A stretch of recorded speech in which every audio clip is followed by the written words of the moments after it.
lies you are told about making money. Lie number 1, you need lots of money to start making money. Lie number 2, you need to come from a wealthy background to make money. Lie number 3, you have to know lots of people already before you can start making money. Number 4, only people born in this country can make money in this country. Number 5, you have to be there all the time to make money. Number 6, only banks can lend you money. Number 7, you need to have a degree or a university education to make money. Number 8, you have to have lots of experience in business to make money. Number 9, you have to have been a manager or a qualified business manager to make money. And number 10, you have to have good credit to make money. I wonder how many of those actually resonate with you, my dear watchers or my dear listeners. And by the way, obviously this is all free content, so it really is appreciated if you click the subscribe, the like button, even leave us a comment just to say what you think of the content. And if any of this does resonate with you, let us know below which lie about money you have been told in the past, which you have had to overcome. And now what we're going to do, my lovely lot, is we're going to go through each of these lies and we're going to explain why, in fact, they are lies. So number 1, the great lie. You need lots of money to start making money. That's absolute nonsense. Never in human history has it been easier to make money starting from zero. And the proof of that is all around.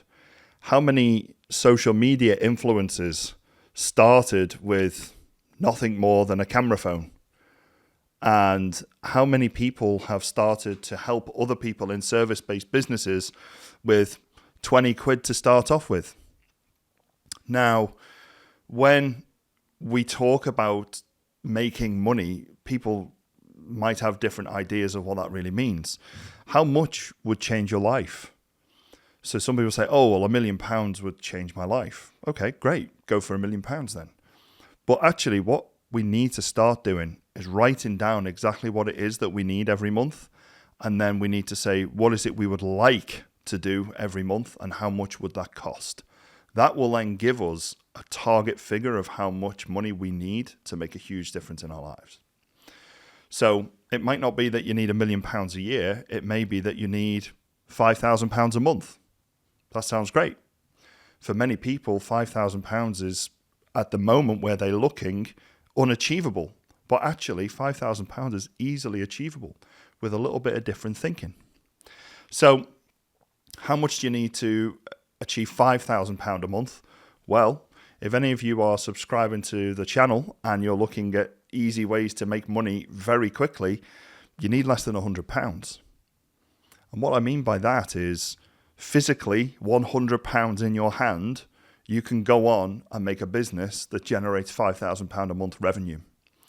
You say, wow, how's that possible? So we cover episodes where we've done cycle tours, which have generated £200-300 a week very easily with no advertising other than free advertising on Eventbrite. We have provided ideas to set up digital marketing agencies, which is free to learn, free to advertise, and your first client could be paying you £100 a week, and that's just one client from zero. And you say, oh, okay, £100 a week is only £400 a month, Carl. Yeah, and you spend an hour a week on that client, and let's assume that you only want to spend 20 working hours a week with clients. That's £2,000 a week. So that's £8,000 just doing digital marketing. Then we've got buying and selling charity shop clothes on the likes of Vinted. It takes a couple more hours shopping through the nice charity shops, getting those goods, making them presentable, selling them on eBay or Vinted. Yeah, easily you can make, I think when we did it, we made 240 quid in the first week just trying that out. And that was just experimenting. That wasn't like as a serious business. And again, you say, well, that's only just under £1,000. But we were only experimenting with a couple of hours just to see what was possible. We weren't actually trying to make it into a business.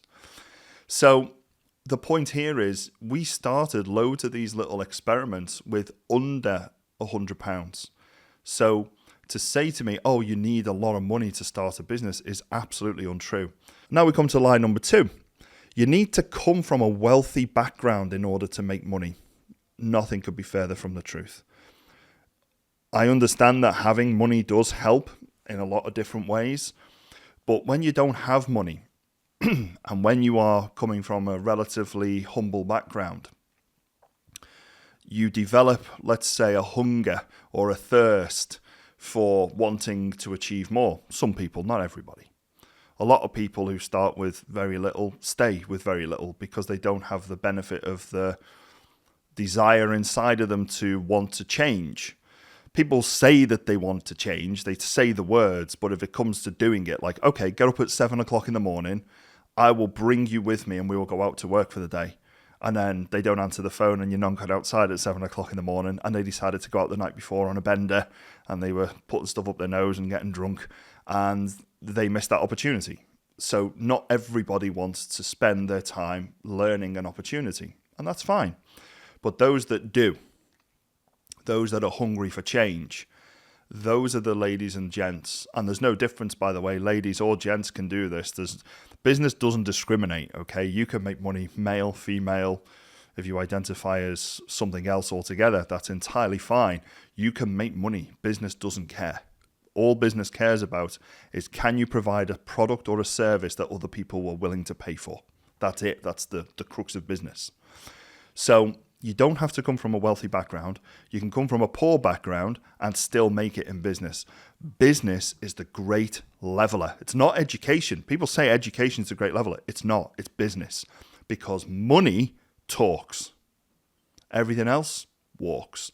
You can have a PhD, you can have a master's degree, you can have 15 bachelor's degrees, you can have diplomas in whatever you want, you can be a fellow of this and a colleague of that, and you can be broke. But then you can have virtually no qualifications at all, sometimes even no qualifications whatsoever, unable to read in the language that you're supposed to be doing business in, and become a multimillionaire. Now, I'm not saying that doesn't help to have an education, because of course it does. But what I'm saying is there is no hard rule in business that says if you have this, and this, you are guaranteed to succeed, because that's complete crap. You are not guaranteed to succeed, even if mum and dad or family leave you 20 million quid in the bank. That does not guarantee success. You could be really bad at investing that money and fail. Equally, you could start off with 500 quid and become a multimillionaire. It really depends on mindset, opportunity, attitude to risk, and how bloody hard you're willing to work. And that is the thing that people don't want to talk about. How hard am I willing to work? Let me give you an example. I was recently speaking to some people who were cleaners. And I got cleaner number 1, let's say, who doesn't want to work any more than 20 hours a week because it will impact their benefits. Okay, that's fine. And I got cleaner number 2, due to a change in circumstances, says, how do I set up a cleaning company on my own? The attitudinal difference between those two, huge.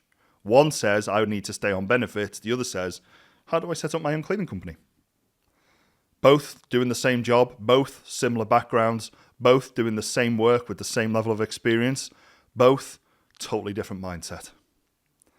That was the great divider between those two individuals. Doing the same job. One says, I have to stay on benefits, I can't do that. The other one says, how do I set up a company and do it myself? Fantastic. Lie number 3. You have to know lots of people before you can start making money. So we do talk about your network being your net worth in business a lot. And there's tons of books about networking. And there's a lot of truth to that. However, you can come up with products or services that are so valuable that people will just want them straight away. Now, I can tell you now, when I set up my safety consultancy, oh my goodness me, I think it was back in 2017 now, I had this idea. I was talking with somebody about it the other day. Even now I laugh. So I set up this idea. What I wanted to do is I wanted to help small businesses, so micro businesses really, earning under £200,000 a year. I wanted to set up a consultancy that was just geared towards helping small businesses remain legally compliant for health and safety. And the packages were like 20 quid a month, 40 quid a month, 100 quid a month. So really low cost, really low value, but still they were going to get a lot for that. And 6 months in, I had one customer that was paying me £40 a month. That was it. And the reason why I laugh is because when I set the company up, I used to live in London, so I didn't have a car. And I phoned up the finance company and I said to them, I need to get a car. How much can I have on finance? And they were like, well, you know, what do you want? Do you want like a Range Rover? Do you want a Mercedes? And I was like, well, how much is that going to cost? They said, well, we can give you finance up to, I think it was £60,000 at the time. And I was like, whoa, I've never got a car that much in my life. And I didn't even own a house. So 60 grand for a car seems crazy to me. So I was like, no, we're not going to do that. Thank you anyway. I just want to get something a little bit more lower market because I'm going to be going to these mom and pop businesses, right? And I don't want to turn up in a big flashy Range Rover while they're driving, say, like a Ford Escort, and I'm charging them 60 quid a month, but they're looking at my car going, God, he's ripping us off here, you know. So I went for a middle-of-the-road car, and I bought a Vauxhall Insignia that was a year old, and I think it was £19,000. It was a great car, actually. I've still got the car, oddly enough. I've still got it. But it didn't work out. These small businesses, they weren't interested in health and safety. They weren't interested in me helping them out with this product. And then one day I just get a call out the blue saying, oh, hi, Carl. Do you remember me? I was your client back in this company. And I was like, yeah, how are you doing? He said, yeah, we've been trying to get hold of you. I said, oh, I don't have that number anymore. And he said, oh, are you still doing that work? I said, yeah, but I'm doing it for myself. And he said, right, come in, we'll have a chat. 6 grand a month. Just like that. I went from begging people for £40 a month to a client absolutely paying £6,000 a month. So then I turn up in my Vauxhall Insignia, and next door to me is like a Range Rover. Next door to me there's a Dodge, and then there's Mercedes and BMW parked everywhere. And it just really made me laugh because I was obviously trying not to set that impression. But I didn't really know a lot of people, but somebody just tried to get hold of me out of the blue based on previous experience working with me. And they started that ball rolling, and I got lots more work after that, and it was wonderful. So it is helpful to know some people, but you don't have to start knowing loads of people, and you don't even have to start in the industry with lots of people in the little black book. You can start from scratch. And how do you do that? You can attend networking events. You can go to award ceremonies. You can join the local chambers of commerce. There's a bit of a fee for doing some of these things, by the way. There's networking groups. BNI is one network group. They tend to meet either for breakfast or for lunch, and they spend 2 hours, and basically the premise is they network for you and you network for them, which is great. So you can start your networking journey for either free or very little cost. Social media, of course, you can get to know people there. How many people, I wonder, who are watching this or listening to this today actually have a business and don't promote it on social media? And I tell you now, the amount of people I've spoken to in our PPN network, which if you want to come to Progressive Property Network Liverpool, there's a link below. You can get a ticket. Come and see us. We'd love to have you there. But the amount of people, when I speak to them and say, oh, you're a builder, show me where it says that on your social media profile. And they go, it doesn't.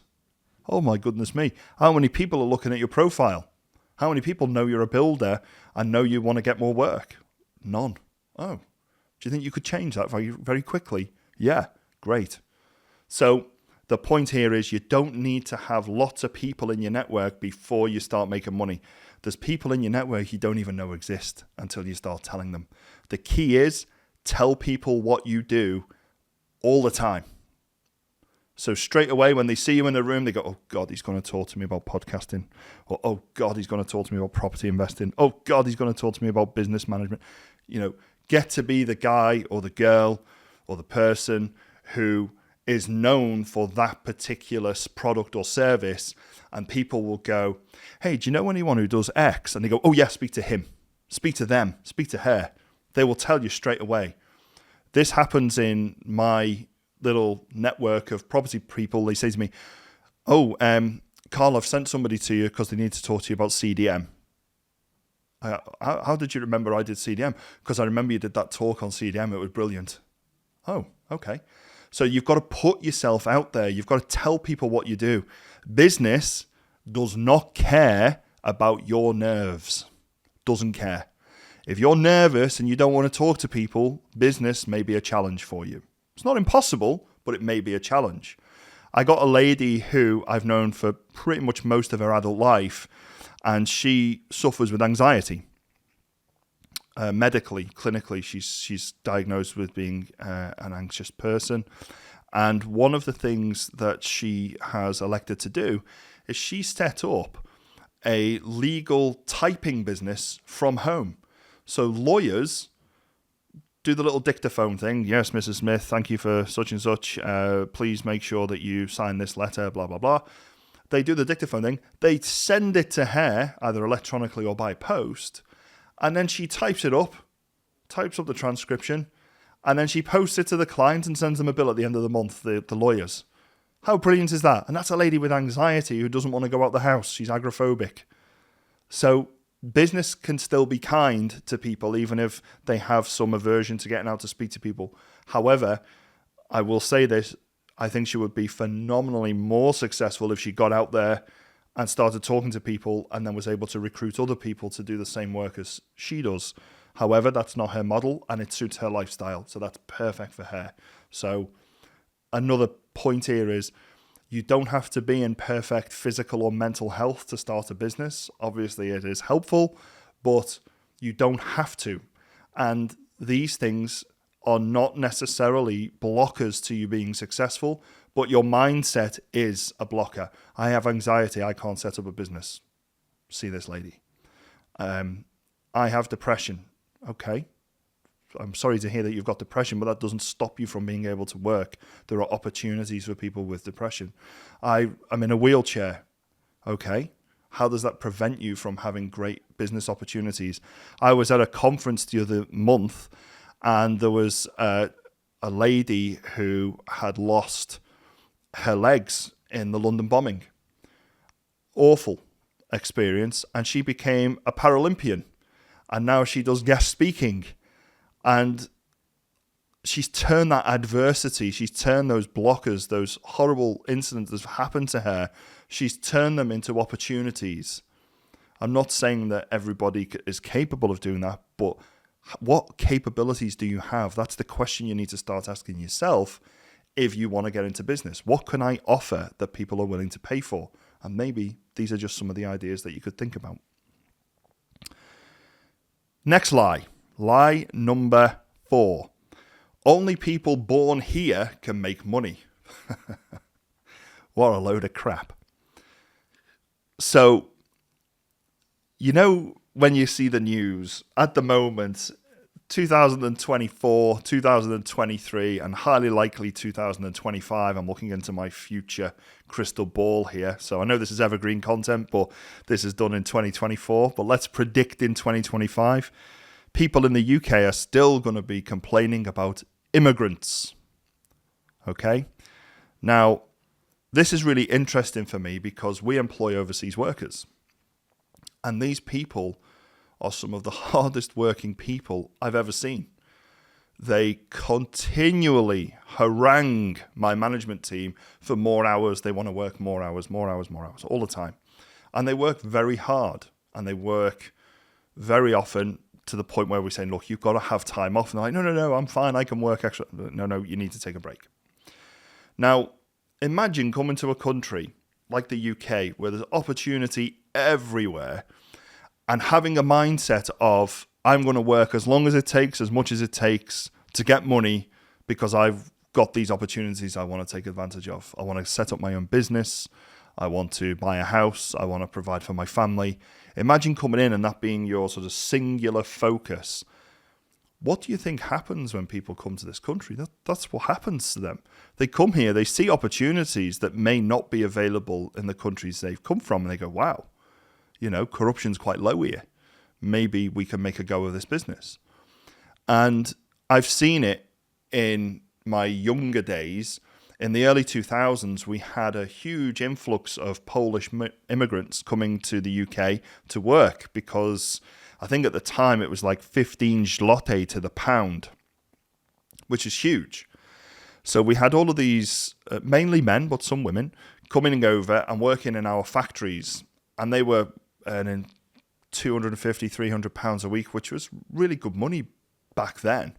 But remember, the conversion rate to zloty is 15 to 1. And the average income for a doctor in Poland back then was £5,000 a year. And these guys are earning £300 a week, which is £15,500 a year. So they're earning 3 times more than a medically qualified doctor here packing meat in a factory. So what these guys did, and I thought it was absolutely brilliant, I watched them do it over the course of a year and a half.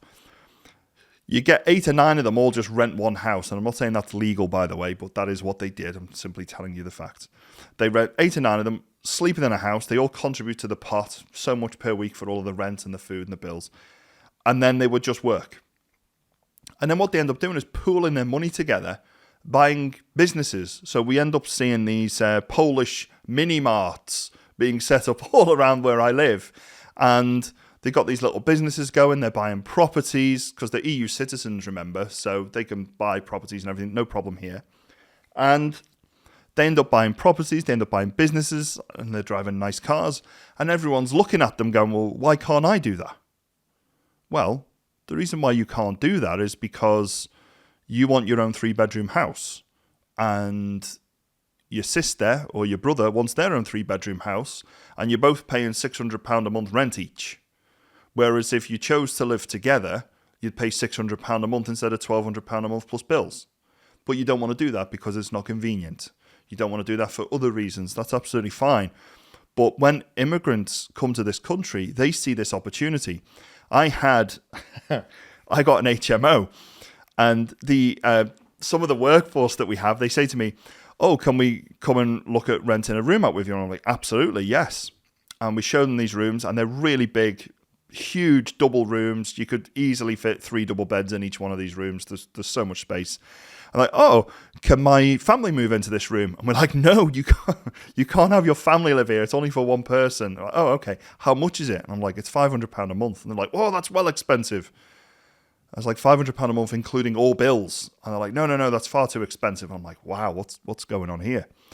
And what it turned out was happening, I don't agree with this practice, by the way. I'm just telling you simply this is what their mindset is.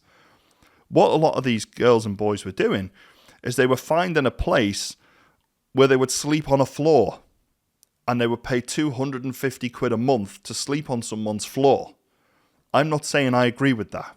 Not at all. In fact, I don't agree with it whatsoever. It's dangerous and it's unethical. But that was their choice to do, not with us, because we wouldn't allow it. But then what happens is they say, well, I'm only paying £250 a month for my rent now. And I pay a little bit towards the food. So let's say £400 a month is my bills. Then they send money home. And then they've got the rest to live off. And that's how they start their savings journey.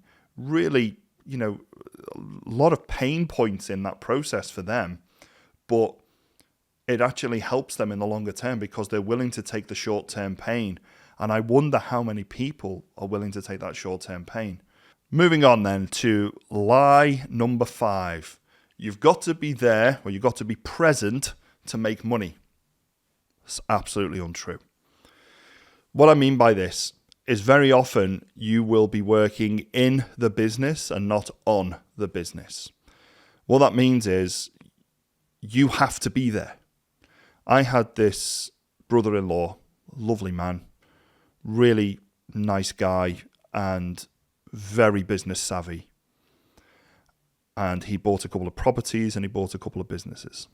But every single day, him and his wife worked in the businesses. They had cafes, really nice cafes. I've eaten in them a few times. It's based in Birmingham. Lovely guy. But they worked in the business every single day that it was open. And this guy worked crazy hours. He would be up early in the morning, getting the food from the grocers, from the cash and carry. He'd go in there, he'd do all of the setups, and he would then have all that day in the cafe, and then he'd come home, and him or his wife would be doing the books after that. So they'd work incredibly hard, incredibly long hours. And you think, flipping heck, is it worth it when all you're doing is working all day, every day? And every couple of months, they might get away for a night where they could go and enjoy some family time together. Or they'd go away a couple of times a year, maybe only once a year, on holiday. And they'd leave family in charge of running their business for them while they were away. Or they'd close it, even worse. So that, in my opinion, although that's a very hard-working individual, I believe that's a mistake, because you want your business to be working for you, not you working for it. Otherwise, you're just working in a job, right? So what I mean by that is you have people who do the job for you. Your job is to plan the strategy, to make sure the processes are right, because eventually, in the future, you may want to sell that business, or you may want to pass it on to a family member, and they need to understand how that business works. So what are the processes? What are the procedures? Are there policies in place? What do I do when customer X phones me up? Like, how do I handle that query? All that stuff needs to be documented somewhere, a real process. That is how you then begin to start a business that you are becoming the owner of rather than the employee of, which we don't want you to be. So when I talk about a business, I'm not talking about you personally working in the business every day of the week for the next 50 years. That's not right. What I'm talking about is you setting up a business, scaling it to the point where you no longer have to work in it every single day. You can have other people do that work for you, and then you get paid anyway. That is what a real business does in time. Can you do that from day one? Probably not. You need to grow your business first. You need to learn what are the mistakes, what things do we need to change. Once you've got that information, that's when you write it all down, and they're the start of your policies and procedures. Now we're coming on to lie number 6. Only banks can lend you money. That's totally not true. There are so many different ways that you can get investment into setting up a company or building a business that people don't talk to you about. It's untrue. And one thing I will tell you about this is money is everywhere if you know where to look for it.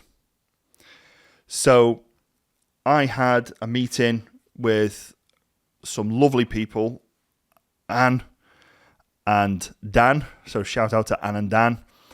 And they run a successful rent-to-SA business. And we know each other from our professional network, so we'd never met each other before that. But that's why we join professional networks, is to meet other people.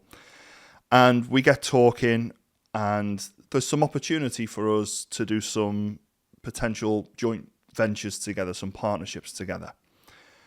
And that relationship is really growing. We're not there yet. We're still in discussions, and there's some other things going on with us all at the moment. But this fantastic opportunity has presented itself where we've agreed, me and my wife have agreed, that we would be prepared to invest money into their business so they wouldn't have to go to a bank. They could come to us. We invest the money into their business, and then, of course, we get something back for that, of course.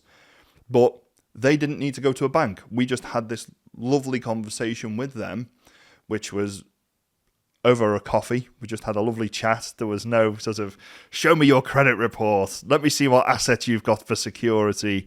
I need to go to my manager and get this signed off. There was none of that. It's a conversation between grown-ups who have got mutual respect, like and trust each other. And my point here is that you don't need to just go to a bank. There are other people that you can get money from, other investors. We talked about what we call SaaS pension pots in previous episodes, which you're free to go and take a look at. And a SaaS pension pot is basically a big pot of money that's your pension that you self-manage. And what that means is that you get to say where it gets invested. So instead of giving it to Aviva or Scottish Widows or Prudential, where they go and invest that money in stocks and shares on your behalf, you actually say, right, I've got this money in my pension. Let's say it's £100,000 just for ease. Here's my £100,000, and this guy wants to lend 50 grand to go and buy the first house and do it up. Great. And this person wants to lend 50 grand to set up a rent to SA business. Great. And then you get a profit from them returning that money and giving you either shares in the business or they give you an agreed sum back. So there's a SaaS pension investors fund. There are friends and family that may want to invest in you if you have friends and family with some money that they may want to invest. But of course, like always, you must explain the risks to people. You cannot simply say, oh, give me 100 grand and I guarantee to make you 200 grand by the end of the year. That is completely not true. It's unethical. You need to be very mindful of making sure that people understand the risks of investing. And there's some other rules as well.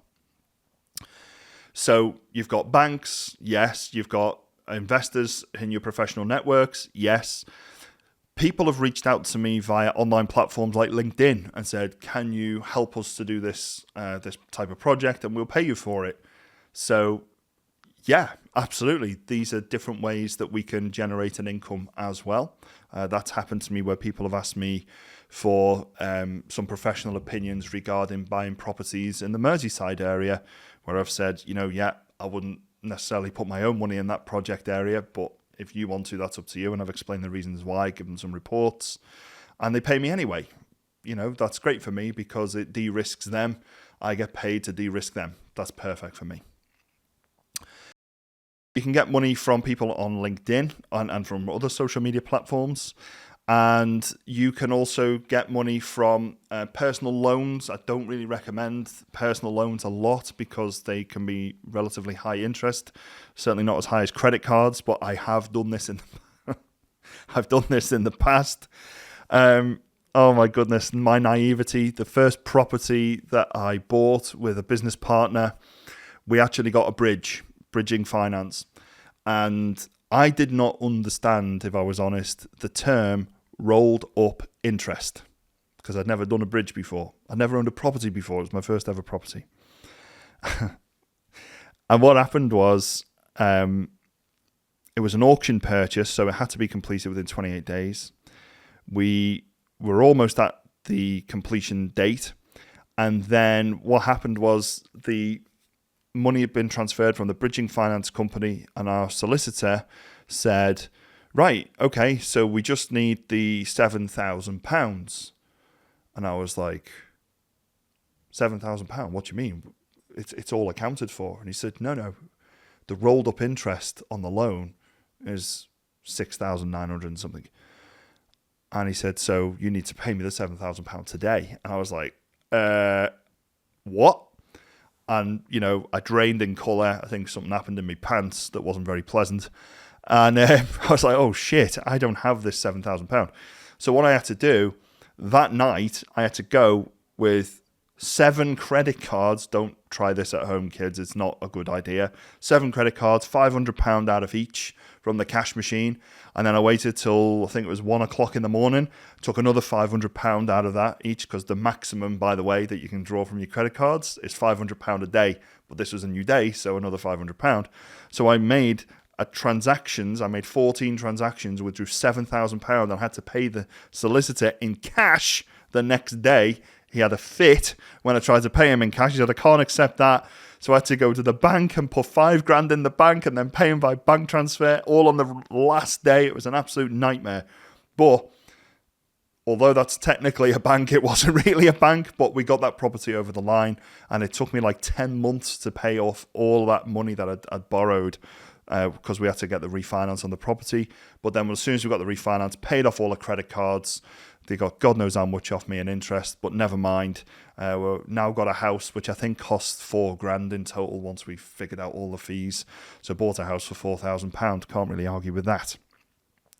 But the point is, guys and girls and other people, Banks are not the only solution to lending money, particularly when buying properties. There's all kinds of creative solutions, including bridging as well, which I've just touched on. A bridge is like a short-term loan. So let's say you buy a house at auction. You need to have at least 20%, but it's usually 25% available. And then the bridging company will lend you the rest of the money. You do the refurbishment and then you refinance and you get your bridge money paid off first, and then you get whatever's left. That's a very brief example of bridging. But you don't just have to go to banks to lend money. That's the point of this story. So that was lie number 6. Lie number 7. You need to have a degree to get money. Absolutely not.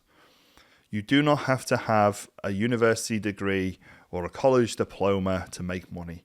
There are so many people that have made millions from trades, from setting up trade apprenticeship schools, from becoming tradespeople and setting up their own businesses, multi-fleet businesses all over the world, not just here in the UK. You simply do not need to have a degree to get money. Maybe you can get a degree and it might help, certainly. So you say, well, why is it that big companies only employ managers and consultants if they've got a degree? And I actually remember listening to this on a really good program called Tulsa King, and it really made me laugh. Sylvester Stallone is the character, and he says, what a degree proves is that you could show up to some place over a period of time, do okay, and that's a good reference for an employer. Pretty much. You can turn up for 4 years, not make too many mistakes, and pass a couple of tests to prove you know what you're doing a little bit. I mean, that's pretty much university, right? Because they know this. We know that they know this because if you want to become a doctor, a medical doctor, they don't just go, right, you're in uni for 5 years and now you're a doctor. No, my chicken.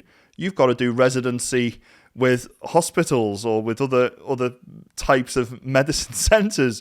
If you want to be a nurse, you've got to do practice in a hospital, because they know just teaching you stuff in university is not going to prepare you for the real world. You actually have to get that experience from somewhere. They know this. And when you graduate with your degree in fine art and the history of Banksy, you know, that's not necessarily going to give you the acumen to start a business. It might do, I don't know. I mean, it might teach you some creative strategies, who knows? But what it will not teach you is how to get the experience to get money in the world necessarily. So you don't need a degree to get money. What you need is a willingness to show that you can cut through all the bullshit and you're willing to do what it takes, within legal reasons, of course. So that is lie number 7. Lie number 8, you have to have lots of experience in business to get money. That's not true. You can have 0 experience in business and still make money. Business at its most simple format is, I have something that you want or need and are willing to exchange money for it. That's it. You've just graduated Carl's Business School, Economics 101. I have something that you would like or need, and you're willing to give me some money for it.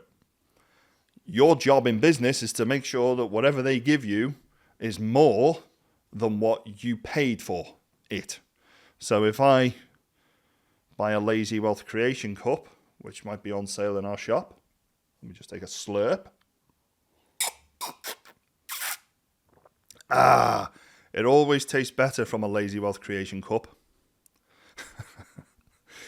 If I get my cup and it costs me, I don't know, £5 to make my cup, and I sell it to you for a tenner, but the postage cost me £7, it's cost me £12, plus the shipping of some human being packing it in a box. Well, that's no good to me. So I've got to sell it for £15, because then I'll make £2 on it.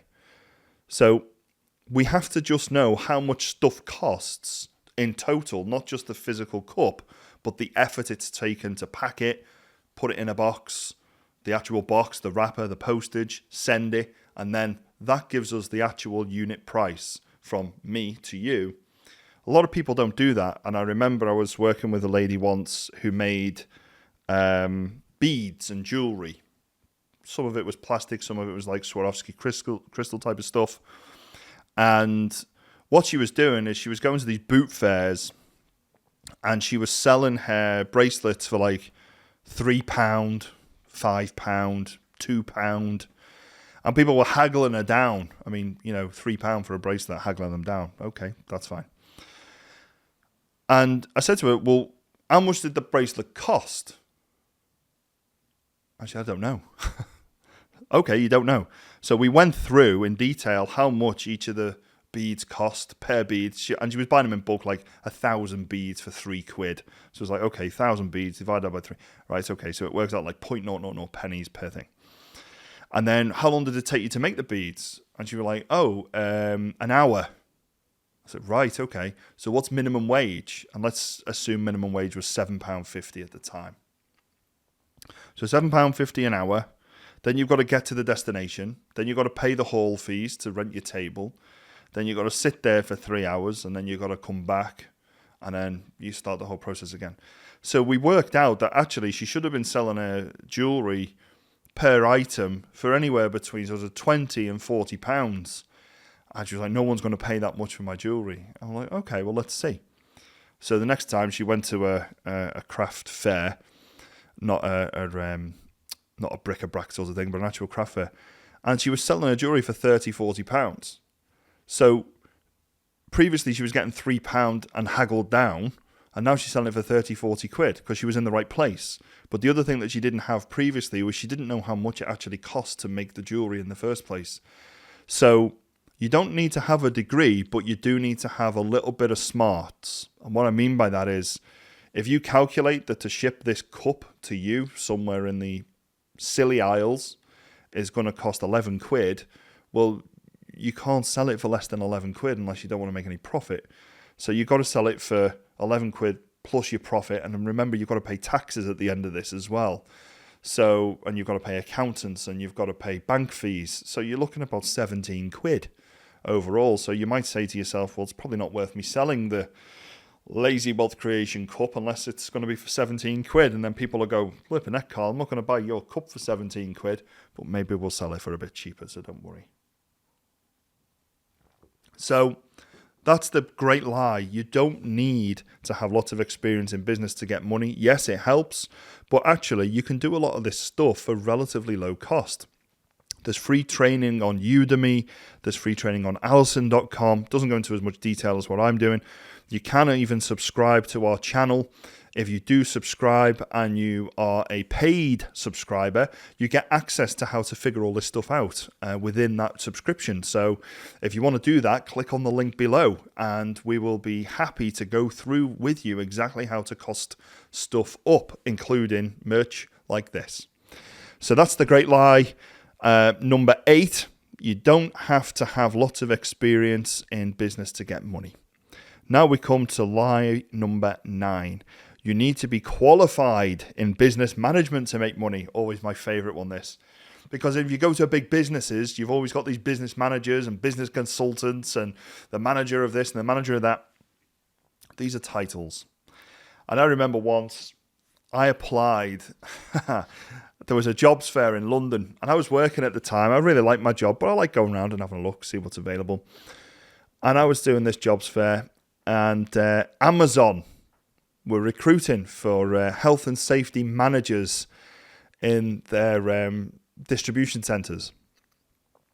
So I take the details and I apply and it says, what are you currently making in your job? So I told them. It was a lot, so it was good. And I didn't even get an interview. I didn't get a no goodbye or anything. I got nothing. And it turned out a couple of years later, I was talking to somebody who I met as a professional colleague, and he worked as a health and safety manager for an Amazon distribution center. And I said, do you mind me asking, what's your salary starting, what's your base for working in that sort of line of work? And he was very open with me, told me, and it was half, not quite half, it was just less than half. It was less than half of what I was currently making. So when we talk about managers, there's this sort of myth in your head where you think, oh, managers are on loads of money. It's not true. Managers are not on loads of money. And I've seen adverts where people have said, you've got to have a degree in business management, a degree in this technical area like engineering. You've got to have 15 years experience. You've got to have a diploma in quality management, and we're going to pay you 30 grand a year. Now, if somebody has got all of that stuff and is looking at that as a serious consideration, something's wrong. Because you wouldn't spend the best part of 12 years of your life getting all that experience, plus the university education, plus the diplomas for 30k. It wouldn't happen. But people do apply for those jobs.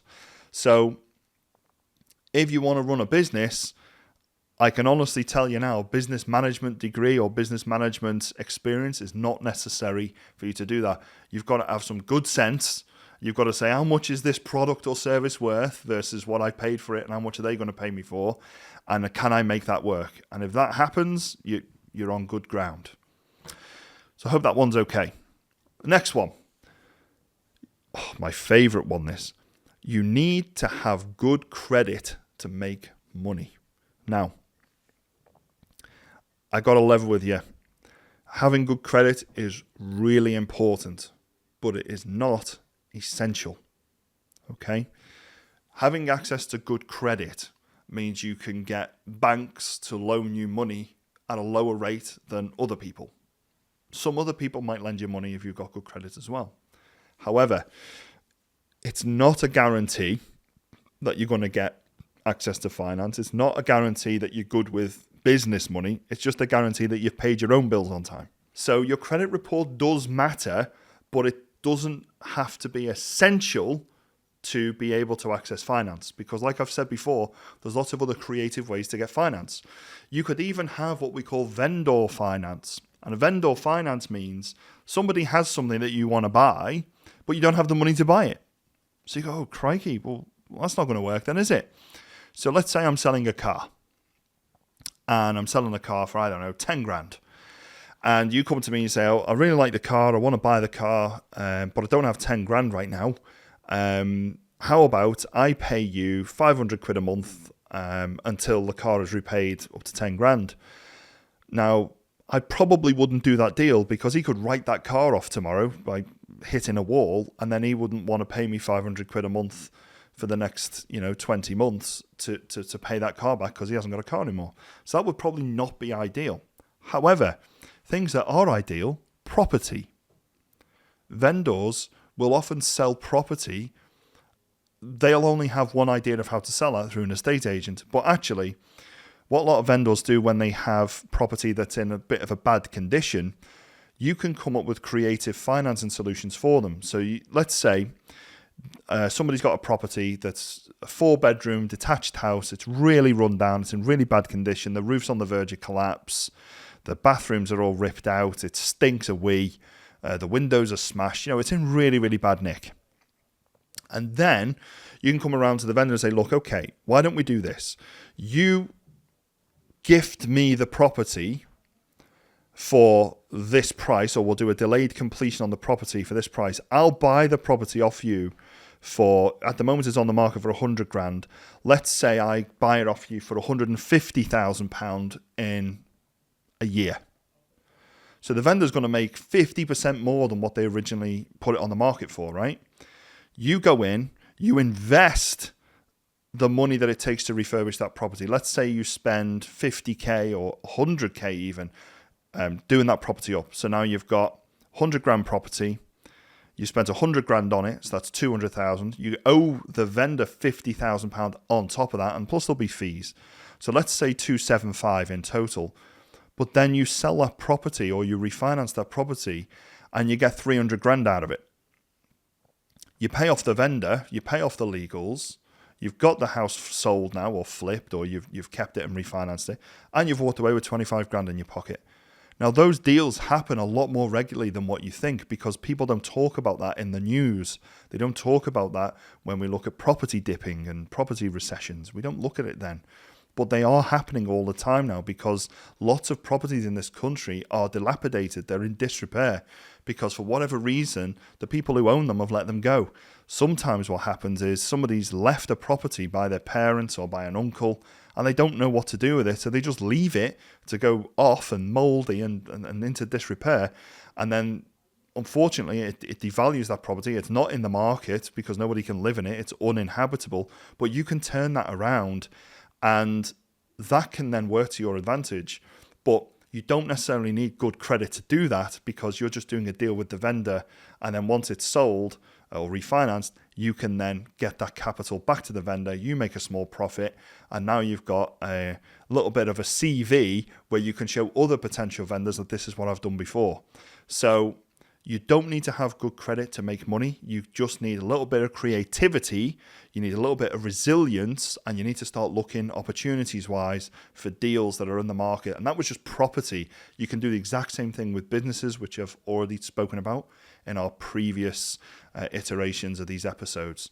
So I hope the 10 lies about money have been useful for you, ladies and gents. And if you want to subscribe to the channel, please feel free to do so. We love it when you do that. Please leave us a comment below. And if you want to subscribe to our paid service, where we go into detail about how to do all of these things, then please see the link below. And we look forward to seeing you on the other side.